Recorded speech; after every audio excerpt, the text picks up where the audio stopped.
Core university में संत सम्मेलन, अध्यात्म और शिक्षा का दिखा संगम। रुड़की में शिक्षा के साथ साथ संस्कार और अध्यात्म का अनोखा संगम देखने को मिला।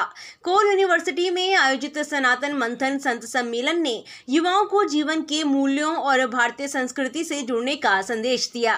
रुड़की स्थित कोर यूनिवर्सिटी में आज सनातन मंथन के तहत एक भव्य संत सम्मेलन का आयोजन किया गया। देश के अलग अलग राज्यों से पहुंचे संतों और महामंडलेश्वरों ने आध्यात्मिक शिक्षा और संस्कारों के महत्व पर विस्तार से अपने विचार रखे।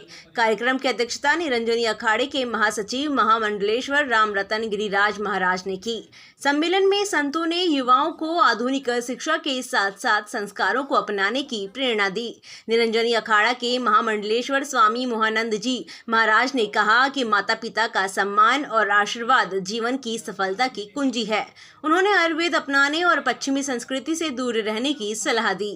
वृंदावन धाम से पहुंची साध्वी निहारिका ने कहा कि आज की युवा पीढ़ी सोशल मीडिया में व्यस्त है, जबकि उन्हें गीता और वेद जैसे ग्रंथों से ज्ञान लेना चाहिए। शिक्षा को सनातन धर्म का पहला पाठ बताते हुए सरकार से स्कूलों और कॉलेजों में सनातन परंपराओं को बढ़ावा देने की मांग की। राष्ट्रीय संत दर्शन भारती जी ने युवाओं को नशे से दूर रहने और समाज की सुरक्षा के लिए जागरूक रहने का आह्वान किया। कार्यक्रम में संतों ने अपने ओजस्वी विचारों से छात्रों में नई ऊर्जा का संचार किया। कार्यक्रम के अंत में यूनिवर्सिटी प्रबंधन ने सभी संतों का स्वागत और आभार व्यक्त किया। सबसे पहले तो सनातन मंथन जो कार्यक्रम रखा गया है, ये जैन साहब की प्रेरणा और उस परम शक्ति की प्रेरणा से ही आज ये कार्यक्रम बहुत ही सफल रहा है। और ये यूनिवर्सिटी में करने के लिए, बच्चों को करने के लिए एक इतना सा ही उद्देश्य था कि जो बच्चे हैं वो सनातन और हमारे धर्म को समझें। क्या हमारी परंपराएं हैं, कहाँ से हम बिलोंग करते हैं, हम अगर शिव की पूजा कर रहे हैं तो हम क्या हैं, अगर हम शक्ति के उपासक हैं तो हम क्या हैं। आज के बच्चों को यही नहीं पता। एक जो बेस समझ लीजिए, और आने वाले समय में हम एक विद्यापीठ की स्थापना भी करने जा रहे हैं। जैसे डिग्रियां दी जाती हैं वैसे सनातन की डिग्रियों का भी आयोजित होगा, और आने वाला सनातन, आने वाला जो युवा है वो सनातनी युवा होगा, ऐसी मैं आशा करता हूँ। सनातन धर्म अपनाया नहीं, हम सभी सनातनी हैं, है ना। हम जन्म से लेकर मृत्यु तक और मृत्यु के उपरांत भी हम सब सनातनी हैं, है ना।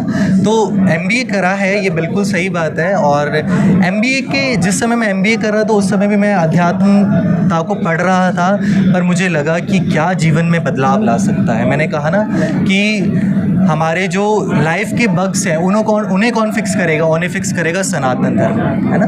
उन्हें सनातन धर्म ही फिक्स करता है। जिस दिन मुझे इस बात का आभास हुआ, मैंने अपनी ज़िंदगी का मुख मोड़ लिया, है ना। तो आज मैं आप सभी के सामने खड़ा हूँ। मैं युवा महामंडलेश्वर इस अखाड़े का हूँ, और सभी पूज्य गुरुओं का मेरे पे हमेशा से आशीर्वाद बना रहता है। की बात ये है कि मैं जिस समय मैं BBA ऑनर्स कर रहा था, उसी समय मेरे पास, उस समय 2018 की बात है, उस समय मेरे पास 16 लाख रुपए का पैकेजेस आ गया था मेरे पास, है ना। उसके बाद भी मैंने यही सोचा कि मैं अभी आगे और इसको पढ़ाई करूँगा। उसके उपरांत बिल्कुल, तो मैं आज काम कर रहा हूँ ना, मैं आज के जो युवा हैं उनके लिए काम कर रहा हूँ। आज की जो जनरेशन है उनको अपने साथ लेने के लिए काम कर रहा हूँ। और मुझे अगर महामंडलेश्वर बनाया गया, युवा अवस्था में महामंडलेश्वर बनाया गया, तो मेरे गुरुओं ने यही सोचा कि ये मेरी प्रेरणा से और बच्चे सनातन को अपनाएं। इस तरह के आज के युवा, देखिए, संदेश यही है कि अपने धर्म से जुड़े, धर्मयुक्त कर्म करें। क्योंकि सब कहते हैं हम कर्म कर रहे हैं, पर मैं ये कह रहा हूँ जो धर्म को मंजूर हो कर्म, वो ही कर्म है ना। तो आप जब धर्मयुक्त कर्म करेंगे तो आपका कर्म बहुत ही सुलभ और बहुत ही शुभ रहेगा। सभी कॉलेज या सभी यूनिवर्सिटी में होना चाहिए। मैं वृंदावन धाम से पधारी हूँ इस कोर यूनिवर्सिटी में, और मैं चाहती हूँ कि ऐसे प्रोग्राम्स हर यूनिवर्सिटी में होना चाहिए, क्योंकि हमारा काम एक कथा वाचन का है। तो कथा के माध्यम से हम समाज को संदेश देते हैं, अपने सनातन धर्म का उपदेश करते हैं। तो ये हमारे बच्चों को हमारे विद्यालय से ही मिलना चाहिए, ताकि हमें और मेहनत नहीं करनी पड़ेगी, उन्हें बड़े होकर समझाना पड़े। क्योंकि हमारे भविष्य को तय करने वाले हमारे स्कूल के बच्चे ही हैं, जो सनातन की जड़ों को मजबूत करने वाले हैं। मैं भी अभी एक स्टूडेंट ही हूँ और हम सनातन का कार्य करते हैं। तो मैं चाहती हूँ प्रत्येक स्टूडेंट इस सनातन धर्म से जुड़े, ताकि वो अपनी संस्कृति को और मजबूत कर सके। बिल्कुल, वे ऑफ लाइफ, जीने की कला है ये सनातन। अगर ये नहीं होगा तो हम जिएंगे कैसे? हम आधुनिक युग में बढ़ रहे हैं, हमने आविष्कार कर लिए, हम टेक्नोलॉजी से सब कुछ संभव हो सकता है। आज आप मुझे सुन पा रहे हैं तो ये टेक्नोलॉजी का लाभ है, लेकिन इससे क्या आत्मिक शांति मिलेगी, मन की शांति मिलेगी। इसके लिए ही हमें सनातन की आवश्यकता है। और मुझे लगता है तो हर व्यक्ति को है, चाहे विद्यार्थी हो, चाहे वो कोई भी व्यक्ति हो, उसे तो आनंद के लिए, अपने मन की शांति के लिए सनातन की आवश्यकता है। नशे को लेकर आज की युवा पीढ़ी, देखिए, नशा हमारी युवा पीढ़ी को धीरे धीरे समाप्त कर रहा है। ये एक षड्यंत्र है युवा पीढ़ी को, जो पाश्चात्य से नशा आया, और नशा आज भारत में अत्यधिक बढ़ गया। छोटे छोटे बच्चे ड्रिंक कर रहे हैं, जिससे उनका भविष्य नष्ट हो रहा है। तो मेरा आग्रह है, बच्चों से निवेदन है कि आप इस नशे की लत को अपने जीवन में स्थापित ना करें। अगर आपको लत ही लगाना है, नशा ही करना है, तो भक्ति का करें, ज्ञान का करें, अपने कर्तव्यों का करें, अपने कर्मों का करें। जिस सुंदर और सुशील होगा, समाज में आप प्रतिष्ठित होंगे।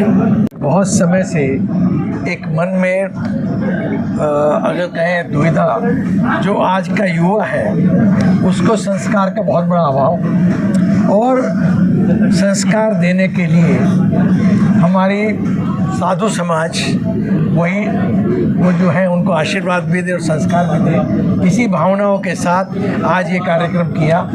इस कार्यक्रम का प्रभावना बहुत बनी, और मैं उम्मीद करता हूँ कि इस तरह के कार्यक्रम और भी होंगे हमारे यहाँ इस संस्थान में भी, और दूसरे संस्थान भी इसका प्रारूप लेकर के उसको आगे बढ़ाएंगे, और हम आने वाली जनरेशन्स को, और जो आज हमारे प्रेजेंट जनरेशन है उसको वो संस्कार दे पाएंगे जिनकी आज बहुत ज़्यादा आवश्यकता है। सर आज कहाँ से संत पहुँचे थे यहाँ? आज पूरे हिंदुस्तान से संत यहाँ पर हैं। पूरे समस्त अखाड़ा परिषद में उनके साथ बैठ कर के चर्चा हुई, और करीब करीब सभी खानों से महामंडलेश्वर इससे पहले तरह के इवेंट्स हो चुके हैं, क्या मानता है, ऐसा क्या आपके दिमाग में आया कि इस बार जो सनातन का जो अब धर्म और शिक्षा साथ चले? देखिए साहब, शिक्षा के दो स्वरूप हैं। एक भौतिक सुख के लिए हम शिक्षा प्राप्त करते हैं, दूसरा आत्मिक सुख के लिए करते हैं। आत्मिक सुख हमको धार्मिक जो हमारी पद्धति है, और सनातन क्या है, साक्षात है, शाश्वत है, सत्य है, तो उस वही हमको संस्कार देगा, वही हमें समझाएगा कि जीवन शैली क्या होनी चाहिए, उसी के अनुसार फिर हम अपना जीवन संभाल पाएंगे।